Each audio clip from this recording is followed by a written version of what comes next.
Dating is for the emotionally healthy. Dating and relationships would be so much easier if we were all emotionally healthy when we started dating. The fact is, too many people jump back into the dating pool long before they're ready. It takes time to heal from the loss of a relationship. It doesn't make any difference whether you were married and your spouse died, you got divorced, or you ended a long-term relationship. While each of these situations is very different, there is a common need to grieve the end of the marriage or relationship, and that takes time. There is no magic potion or formula for getting past this process. We all have to go through it. Most of you are in denial.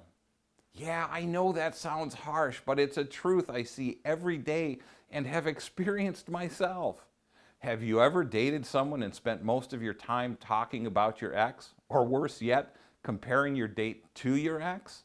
Have you ever dated someone and come unglued for no apparent reason for something they said or did?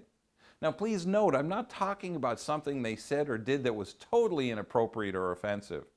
This is based solely on your reaction to something that triggers your bad behavior. Have you ever met someone online, talked to them on the phone, and they decided it wasn't a good fit? The next thing you know, you're unloading on them and telling them what a great person you are and what they're missing out on. These are just a few of the examples of emotionally unhealthy situations that come to mind. Take some time for reflection and self-reflection. If you've never done this before, now is a great time to start. Think back to your relationships, especially your most recent one. What went right and what didn't? What can you do better next time? What will you do differently? Where are your blind spots? You know, the things that you intentionally or unintentionally ignored. Asking yourself questions like this is important to be able to understand mistakes that were made. Learn from your mistakes so that you can be better at relationship decisions in the future. Guilt and shame usually play a huge role in keeping you stuck. Shame researcher Brene Brown says, shame corrodes the very part of us that believes we are capable of change. And change is exactly what needs to happen in you to become emotionally healthy. Don't date until you've put your past behind you.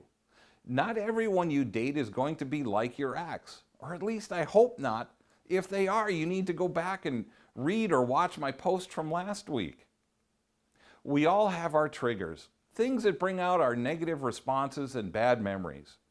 Learn to recognize your triggers and share them with the person you're dating. How do you get to be emotionally healthy? It's usually a matter of working through all your past issues and past relationships. Many times these issues go as far back as childhood. Sometimes it takes professional counseling or therapy to move past your issues. You must learn to let some things go. No matter how hard you might try, you can never change the past. You can't change the bad things that may have happened to you. You can't change the things you've said or done. You can only change the way you look at them. The longer you hang on to the bad things that have happened to you, the more toxic you become. And the more toxic you become, the harder it is for someone to date you. Recognize it, accept it, don't let shame hold you hostage, and know that you're not the sum of your past mistakes. How do you know you're emotionally healthy and ready to date? You know you're ready when your conversations don't revolve around your ex or other problems from your past. It's when you can take rejection without lashing out in retaliation. It's when you know that you can be happy alone and don't need anyone in your life. This doesn't mean you don't want someone in your life, and it doesn't mean that you're never lonely. It means that you're able to deal with whatever life hands you. It means that you're not dating out of desperation or need. I hope you'll think about some of these things that I've shared with you today and use this information to help you be more proactive and successful in your dating life. Now please go to my Facebook page, Rick Soetebier, Relationship Coach, and click the like button so that you see my daily tips, insights, and inspirations in your newsfeed.